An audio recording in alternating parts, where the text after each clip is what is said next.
தென்கிழக்கு வங்கக்கடலில் வருகின்ற 23ஆம் தேதி குறைந்த காற்றழுத்த தாழ்வு பகுதி உருவாக வாய்ப்பிருப்பதாக இந்திய வானிலை ஆய்வு மையம் தெரிவித்துள்ளது.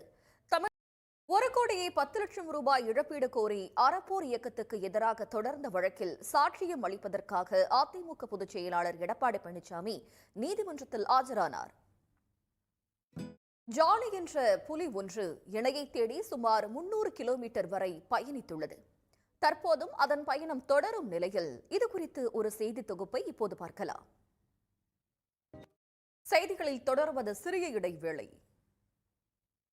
இனி முக்கிய நிகழ்வுகளை ஒரு நிமிட செய்திகளாக பார்க்கலாம்.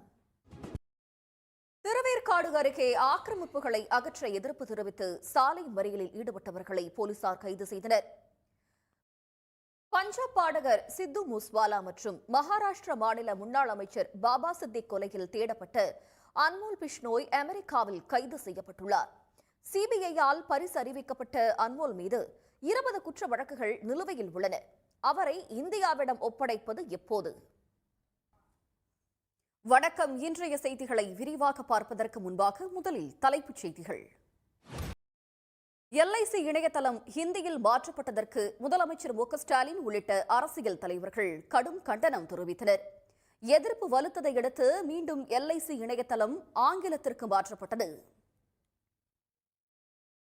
சேலத்தில் அதிக நேரம் உடற்பயிற்சி மேற்கொண்ட ஜிம் உரிமையாளர் அவரது உடற்பயிற்சி கூடத்திலேயே உயிரிழந்த சம்பவம் அதிர்ச்சியை ஏற்படுத்தியுள்ளது. கடின உடற்பயிற்சிக்கு பிறகு அதிக நேரம் நீராவியில் குளித்ததால் மூச்சு திணறல் ஏற்பட்டு உயிரிழப்பு நடந்ததா என்று மருத்துவர்கள் கூறுவது என? மராட்டியத்தில் நாளை தேர்தல் நடைபெற இருக்கும் நிலையில் ஹோட்டலில் 5 கோடி ரூபாயுடன் கையும் களவுமாக சிக்கிய பாஜக தேசிய பொதுச் செயலாளர் வினோத் தாவடே மீது வழக்கு பதிவு செய்யப்பட்டது. அதிமுகவில் கருத்து வேறுபாடு தொடர்ந்தால் இப்படியே நாம் எதிர்க்கட்சியாகவே இருக்க வேண்டியதுதான் என்று திருச்சி அதிமுக நிர்வாகிகள் கூட்டத்தில் முன்னாள் அமைச்சர் தங்கமணி காட்டமாக தெரிவித்தார்.